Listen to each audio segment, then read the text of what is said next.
있으면 너희가 나를 보지 못하겠고 또 조금 있으면 나를 보리라 하시니 제자 중에 서로 말하되 우리에게 말씀하신 바 조금 있으면 나를 보지 못하겠고 또 조금 있으면 나를 보리라 하시매 또 내가 아버지께 감이라 하신 것이 무슨 말씀이냐고 하고 또 말하되 조금 있으면이라 하신 말씀은 무슨 말씀이냐 무엇을 말씀하시는지 알지 못하노라 하거늘 예수께서 그 묻고자 함을 아시고 이르시되 내 말이 조금 있으면 나를 보지 못하겠고 또 조금 있으면 나를 보리라 하므로 서로 문의하느라 내가 진실로 진실로 너희에게 이르노니 너희는 곡하고 애통하겠으나 세상은 기뻐하리라. 너희는 근심하겠으나 너희 근심이 도리어 기쁨이 되리라. 여자가 해산하게 되면 그때 이르렀으므로 근심하나 아기를 낳으면 세상에서 사람 난 기쁨으로 말미암아 그 고통을 다시 기억하지 아니하느니라. 지금은 너희가 근심하나 내가 다시 너희를 보리니 너희 마음이 기쁠 것이요 너희 기쁨을 빼앗는 자가 없으리라.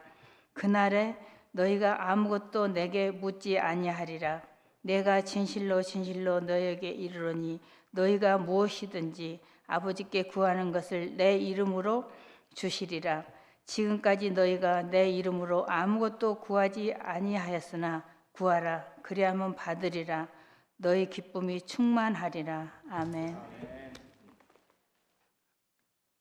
미국의 그 유명한 그 사료 회사, 그러니까 그 페트, 우리 그 반려동물의 사료를 만드는 회사가 있었는데 그 최고의 그 강아지 사료를 이제 발명을 했습니다. 모든 영양소가 아주 골고루 들어가 있고 그 회사의 최고의 제품이 이제 나온 거예요. 광고도 많이 했고 여러 가지로 이 세일즈를 하려고 노력을 많이 했습니다. 그런데 이 사료가 잘 팔리는 게 아니라 잘 팔려나가지 않아요. 그래서 사장이 긴급하게 이제 회의를 소집을 했습니다. 이 제품이 다른 회사보다 훨씬 더 좋은 거고 가격도 저렴하고 광고도 월등하고 영양적인 면이나 포장적인 면에서 하나도 뒤질 것이 없는데 도대체 무슨 문제가 있습니까? 라고 이제 직원들을 다그쳤어요. 아무도 대답을 못하고 있는데 한 직원이 이제 대답을 조용히 했습니다. 사장님, 강아지들이 그 사료를 좋아하지 않습니다. 그렇게 대답을 했어요. 강아지 밥은 누가 좋아해야 해요? 강아지가 좋아해요. 사람이 아무리 좋아해도 개가 싫어하면 아무 소용이 없어요. 여러분, 신앙도 마찬가지예요. 우리가 아무리 좋다 해도 하나님이 싫다 하시면 아무런 의미가 없잖아요. 우리의 믿음은 하나님과 상관이 있어야 합니다. 그러니까 믿음은 하나님이 좋아하는 거 하는 것이고 하나님이 싫어하는 거 하지 않는 거예요. 우리 인생이 그거를 훈련하는 시간인데요. 여러분은 죽을 준비를 하고 사십니까? 아니면 살 준비를 하고 사십니까? 많은 분들이 어떻게 보면 죽을 준비를 정말 열심히 하면서 살아가시는 것 같아요. 어떤 분들은 돌아가실 때 수의를 또 준비하시고 묘지도 미리 장만해 놓으시고 유언까지 다 준비해 놓으시고 편안하고 안락한 노후 생활 대책을 열심히 준비합니다. 근데 곰곰이 생각해 보면 결국은 죽음을 준비하는 거잖아요. 인도의 타지마할, 이집트의 피라미드, 아무리 웅장하고 아름답다 하고 할지라도 시체가 누워있는 묘지에 지나지 않아요. 우리는 무덤을 위해서 살지 않습니다. 예수 그리스도와 함께하는 삶을 살죠. 곧 죽음 이후의 삶, 영원한 생명을 준비하는 삶을 살아가는 그리스도임을 잊지 않아야 합니다. 사도 바울이 그래서 경고하잖아요. 너희가 어찌 성령으로 시작했다가 육체로 끝마치려느냐. 우리 인생은 여러분 하나님과 영원히 함께 사는 것을 준비하고 훈련하는 기간이에요. 하나님께서 우리를 위해서 당신 자신을 십자가에다 못 박아 죽어 주셨는데 그 죽음이 고작 이 땅에서 우리가 호의호식하는 거라고 그것을 위해서 그렇게 하셨겠습니까? 성령을 선물로 주신 이유를 우리가 곰곰이 잘 생각을 해야 돼요. 성령의 교과서 그러면 우리는 흔히 사도행전 2장을 생각하시는데 성령의 교과서는 요한복음 14장에서 16장입니다. 성령에 대해서 세 가지를 말씀하는데 성령을 받으면 하나님의 말씀이 기억난다 그랬어요. 말씀이 깨달아지는 거죠. 두 번째는 그 말씀이 우리를 진리로 인도한다. 세 번째는 성령을 받은 사람은 내 마음대로 말하지 않고 살아간다. 곧 하나님의 뜻대로 살아간다는 말이죠. 성령으로부터 우리는 받는 것은 죄로부터 자유롭게 사는 길입니다. 죄가 뭔가요, 여러분? 죄가 뭐예요? 요한복음 16장 9절에 보시면 죄가 뭐라고 되어 있냐면 나를 믿지 않는 것이 죄라고 지적한다고 되어 있어요. 주님을 믿지 않는 것이 죄라고 말씀을 하고 있습니다. 예수를 믿지 않는 것이 죄예요. 곧 예수 그리스도의 영향력 밖에서 살아가는 것이 죄입니다. 성령을 받은 사람은 그리스도와 함께 죄와 싸우면서 살아가게 되어 있습니다. 영원한 생명을 준비하고 누리고 살아가는 사람이 성령 충만한 사람이에요. 방언하고 이상한 신비스러운 경험하고 그게 성령 충만이 아니라 하나님의 말씀이 어느 순간에서도 하나님의 말씀이 가장 먼저 떠오를 수 있는 사람, 성령 충만한 사람입니다. 오늘 본문의 16절서부터요. 예수님께서 본격적으로 예수님의 십자가와 고난 그리고 죽음과 부활에 대해서 말씀을 하고 계세요. 십자가와 부활에 대해서 우리가 제대로 믿지 않으면 우리는 성령을 따라서 살아갈 수가 없습니다. 제자들이 3년을 예수님을 따라다니고 배우고 훈련했는데 결국 이 말씀을 이해하지 못하잖아요. 왜요? 십자가를 믿지 않았기 때문에 그렇습니다. 제자들의 그 눈으로 보면 예수님은 답답한 분이셨어요. 왜냐하면 그렇게 놀라운 능력을 갖고 계시는데 말씀 한마디로 천지를 창조하시고 병자가 일어나고 기적을 일으키시는 능력이 있는데 왜 굳이 십자가에 가서 고난받으시고 죽으시려고 하는가 이해할 수 없었습니다. 그 자연히 그러니까 제자들은 근심할 수밖에 없죠. 그들의 생각에 예수님은 어리석어 보이는 거고요. 예수님의 말씀이 이해가 되지 않았던 겁니다. 그래서 오늘 본문에 몇 번 반복되는 말이 조금 있으면이에요. 조금 있으면, little while. 조금 있으면 나를 보지 못할 것이다. 이 말씀은 제자들의 불신앙을 지적을 하는 겁니다. 조금 있으면 나를 보지 못할 것이라는 말씀을 우리 잘 알듯이 십자가의 죽음을 말씀하십니다. 조금 있으면 너희가 나를 보지 못하겠고 그 다음에 뭐라고 되어 있냐면 또 조금 있으면 나를 보리라 그렇게 말씀하고 계세요. 반복되는 말씀이 있습니다. 첫 번째 조금 있으면은 십자가의 죽음을 말씀하고 계시고요. 두 번째 또 조금 있으면은 부활을 말씀하고 계세요. 제자들은 예수님이 실패하는 것으로 보였습니다. 그러나 조금 있으면 그들이 그렇지 않다는 것을 깨닫게 될 거예요. 조금 후에 그들은 구원의 기적을 보게 되기 때문입니다. 조금 있으면 더 조금 후에는 슬픔이 기쁨이 되는 것을 보게 될 것이라 이 말씀은 전혀 다른 세상을 보게 된다는 거예요. 죽음이 끝이 아니라는 말입니다. 죽음이라는 건 모든 것으로부터 단절이잖아요. 죽음과 생명의 차이는 단절과 격리에 있어요. 그런데 주님의 말씀은 그것으로 끝나지 않죠. 조금 더 있으면 너희가 나를 보리라고 말씀하고 계세요. 22절에도 내가 너희를 다시 보리라고 말씀하고 계시고요. 조금 있으면 곧 우리 모두는 조금 있으면 어떻게 된다는 말이에요? 조금 있으면 우리 다 어떻게 돼요? 죽어요. 그런데 또 조금 더 있으면의 삶이 있다는 말이에요. 또 조금 더의 삶으로 이어져요. 이것이 기독교 복음입니다. 조금 있으면이 끝이 아니고요. 또 조금 더 있으면의 새로운 세상이 열려지고 약속되어 있는 것이 우리가 받은 구원이에요. 슬픔으로 끝나지 않습니다. 기쁨으로 이어집니다. 오늘 이 근심이 도리어 기쁨이 되리라 이 말씀은 대단히 중요한 말씀입니다.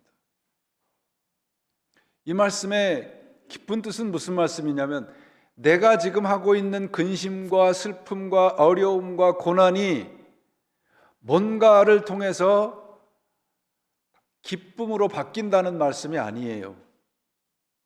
내가 하고 있는 근심과 고난의 어려움과 그리고 실패가 바로 기쁨이 된다는 거예요. 전혀 다른 말씀입니다, 여러분. 우리의 처한 상황이 어떠할지라도 조금 더 있으면 현재의 슬픔이 곧 기쁨이 되는 세상이 온다는 것이에요. 죽은 후에 천당 간다는 말이 아닙니다. 제가 그 16장을 성령의 교과서라고 말씀드렸잖아요. 성령의 사람은 오늘로 끝나지 않는 것을 믿는 거예요. 장래의 일을 믿는 사람입니다. 우리 인생에는 조금 있으면의 시간들이 참 많습니다. 모든 관계가 어그러지고요. 건강도 무너지고 실패와 좌절을 경험합니다. 그 순간은 모든 것의 끝인 것처럼 보이죠. 그러나 조금 더 있으면 또 조금 더 있으면의 시간이 있어요. 예수 그리스도와 성령이 함께하는 시간입니다. 그래서 16절에 보면 처음에는 보지 못한다고 말씀하고 계세요. 너희가 나 보지 못한다, 그건 우리의 육 안으로 보지 못한다는 말이에요. 그런데 그 다음에 뭐라고 되어 있냐면 뒤에 나오는 그들은 조금 더 있으면 너희가 나를 보게 될 것이다. 이 말은 영적으로 보게 된다는 거예요. 육적으로는 우리가 더 이상 예수 그리스도를 보지 못합니다. 그러나 성령이 임하면 우리는 진짜를 보게 되는 거예요. 이 세상은 조금 후에는 그냥 다 모든 것이 끝이에요. 아무리 발버둥 쳐도 우리는 죽음에서 벗어날 길은 없습니다. 그러나 십자가는 죽음이 끝이 아니라고 말씀하고 계시고 약속하고 계시고 부활 생명을 우리들에게 약속하고 계십니다. 여러분, 우리 신자의 삶은 이 세상에 한정되지 않아요. 세상에서 누리는 그 정말 우리가 그렇게도 갖고 싶은 것들 아무것도 아닙니다. 우리가 무덤까지 가져갈 수 없는 건 내 거 아니에요. 아무리 발버둥 쳐도 우리는 그저 우리가 입고 있는 옷 한 벌 가져갑니다. 성령 충만한 것은 여러분 이런 것으로부터 단절하는 것이에요. 내가 가고 나에게 약속된 세상은 뭐냐? 그리스도와 함께하는 세상입니다. 그것에는 여러분 이 세상의 것이 하나도 필요 없어요. 내가 가지고 있는 재산, 내가 가지고 있는 재능, 내가 가지고 있는 지식 아무것도 필요 없습니다. 단 한 가지, 십자가와 부활의 믿음만 필요합니다. 그것으로 족합니다. 그것이 바로 조금 더 이후의 세상의 약속을 받을 수 있는 유일한 방법이에요. 제자들이 이해를 못하는 건 당연합니다. 그들은 조금 있으면의 세상을 모르거든요. 그저 조금 있으면 죽을 수밖에 없는데, 다 죽는데 이 세상이 끝이고 단절인데 뭘 생각할 수 있겠습니까? 예수를 믿지 않는 사람들은 그렇게 살아요. 하루살이죠, 하루살이. 조금 있으면 나를 보지 못할 것이다. 그러나 조금 더 있으면 나를 볼 것이다. 이것이 기독교 복음입니다. 예수 안에 있는 삶은 조금 후로 끝나지 않아요. 더 조금 후로 이어집니다. 조금 후에 대한 소망을 가질 수 없는 현실들이 마주할 때 많잖아요. 오늘날 확실한 게 뭐가 있습니까? 우리 이 세상에 예수 그리스도만이 우리의 소망이고요. 그것만이 확실한 겁니다. 볼 수 있는 사람이 되리라, 이 말씀은요, 내가 보게 된다는 것이 아니고요, 그리스도 안에 있으면 그것을 보게 만드신다는 거예요. 삶이 힘들고 고난의 한복판에 있고 하나님이 없는 것 같은 상황의 한복판에 있을지라도 조금 더 있으면 길이 열립니다. 조금 있다가 믿음으로 인내의 소망이 필요한 시간이에요. 지금은 우리가 인내하고 기다리는 시간입니다. 우리는 반드시 부활의 시간을 마주하게 될 것입니다. 누가 조금 있다가 조금 더 있다가의 시간을 누릴 수 있는 사람인가요? 하나님의 말씀으로 나를 살피는 사람들입니다. 하나님의 말씀을 믿는 사람들입니다. 성령이 오시면 말씀을 가르치시고 말씀을 생각나게 하고 우리를 진리 가운데 인도한다고 되어 있어요. 우리 늘 궁금해하지 않아요, 여러분? 내가 성령을 받았나, 안 받았나? 어떻게 아세요? 방언을 하면 성경 받는 건가요? 내가 있는 삶의 자리에서 하나님의 말씀이 먼저 생각나는 사람이 성령 받은 사람이에요. 정말 아무것도 생각이 나지 않고 그렇게 캄캄한 상황 속에서도 하나님의 말씀이 떠오르는 사람이 성령 충만한 사람이에요. 그 하나님의 말씀이 떠오르면 부활의 약속이 떠오르거든요. 조금 더 이후의 삶이 우리들에게 약속되어 있다는 것을 알게 되시는 겁니다. 진재수라는 작가가 있는데 더 이상 길이 없다고 생각될 때라는 그 아티클이 있어요. 무당벌레에 대한 얘기입니다. 우리 무당벌레 익숙하잖아요. 지금도 보면 우리 예배당에 무당벌레 많잖아요. 무당벌레라는 벌레가 있다. 이름이 무당이고 역한 냄새가 풍겨서 그렇지 우리 생태 환경에 아주 중요한 벌레다. 무당벌레는 식물의 진액을 빨아먹는 진딧물을 일생 동안 5,000마리나 잡아먹는다고 한다. 무당벌레는 진딧물을 잡아먹다가 먹을 게 없으면 식물을 타고 올라간다. 갈 때까지 가보자 하면서 올라간다. 그리고 마침내 그 식물 가장 꼭대기까지 올라간다. 더 이상 길이 없다고 느껴질 때 무당벌레는 어떻게 할까? 그렇지, 나에게 날개가 있었지. 무당벌레는 자신에게 날개가 있다는 것을 알고 날아오른다.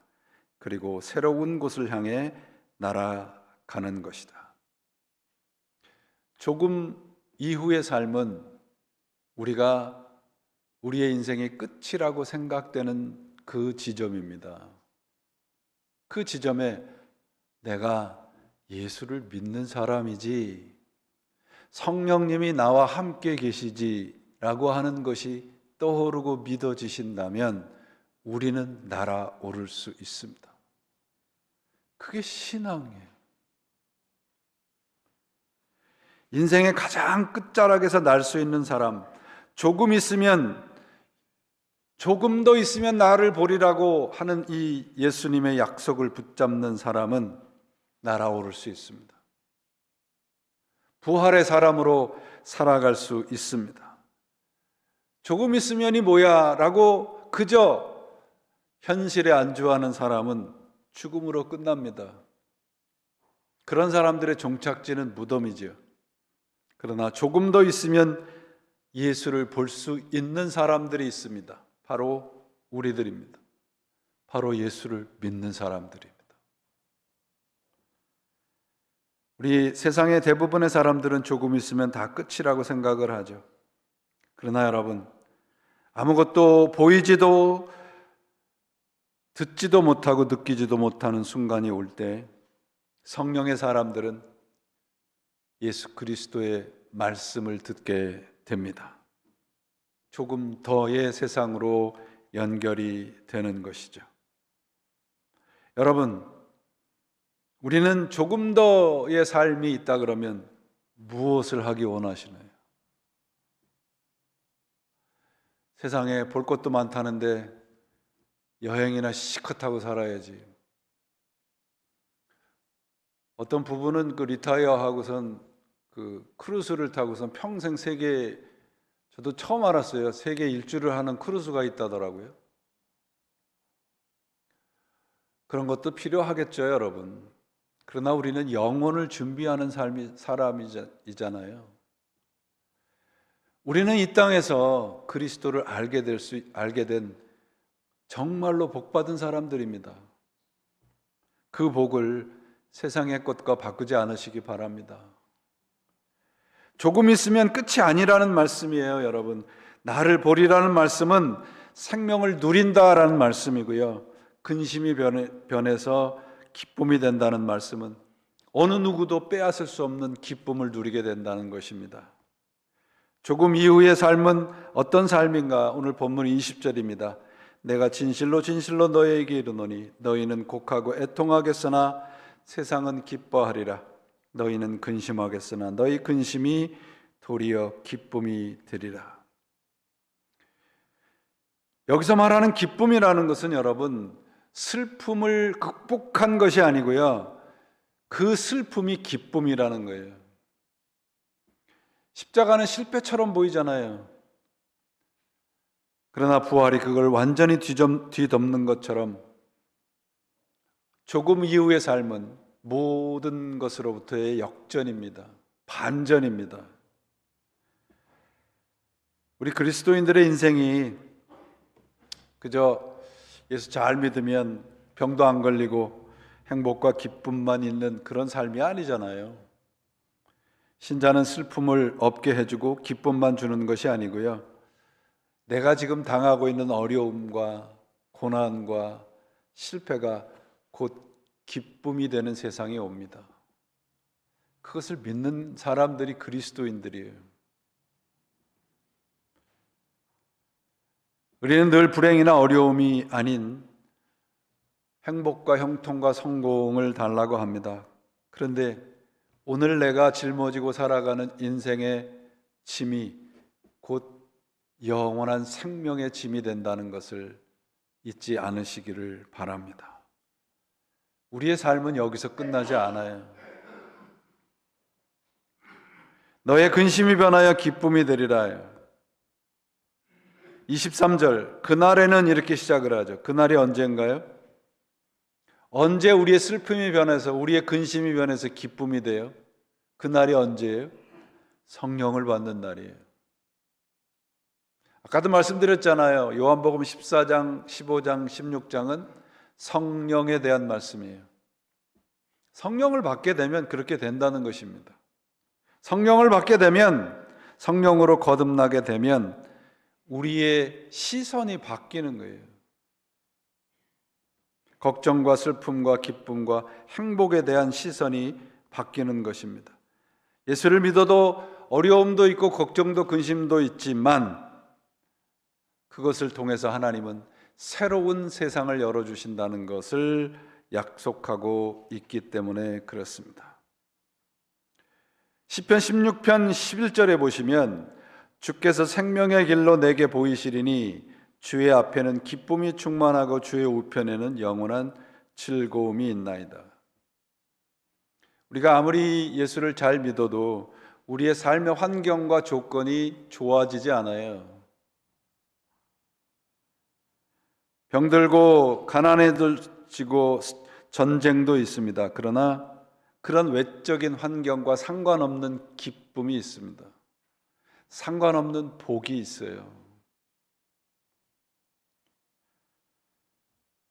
사도 바울은 자신의 경험을 통해서 기쁨이 이런 것이다 세 가지를 말하는데 뭐냐 하면 사람들이 예수 그리스도의 말씀을 믿을 때, 두 번째, 그리스도로 인하여 어려움과 고난을 당할 때. 세 번째는 기쁨은 뭡니까? 성령의 열매예요. 내가 만드는 게 아니에요. 내가 이루는 것이 아닙니다. 성령을 받은 사람은 기쁨을 누리게 되어 있습니다. 우리에게 필요한 것은 그러면 무엇입니까? 성령입니다. 주님께서 약속하신 것입니다. 그것을 함께 누리시기를 바랍니다. 우리의 지금의 힘듦이, 어려움이 어느 순간 기쁨이 되는 것이 옵니다. 오늘 사도 요한이 그래서 비유로 말씀하시는 게 뭐예요? 아이를 낳는 그 여인의 고통에 대해서 말씀하잖아요. 그 고통이 뭐예요? 기쁨이 된단 말이에요. 어머니들의 그 아이를 낳는 고통처럼 심한 고통이 없다 하잖아요. 그러나 그 고통은 기쁨이 된다고요. 왜요? 새로운 생명이 탄생되거든요. 우리가 성령을 믿게 되고 성령을 받게 되면 내 안에 있는 모든 것들이 생명이 잉태되는 고통을 겪을지라도 그것이 기쁨이 되는 거예요. 우리 가득한 교회 성도님들이 이런 기쁨을 함께 누리시기를 바랍니다. 세상 힘들잖아요. 세상 살아가기 녹록지 않습니다. 그럴 때 성령을 떠올리시기 바랍니다. 그리스도의 말씀을 떠올리셔야 됩니다. 그래야 우리의 삶이 기쁨이 됩니다. 오늘 24절의 말씀이 뭐라고 되어 있습니까? 너희가 무엇이든지 아버지께 구하는 것을 내 이름으로 구하라고 되어 있잖아요.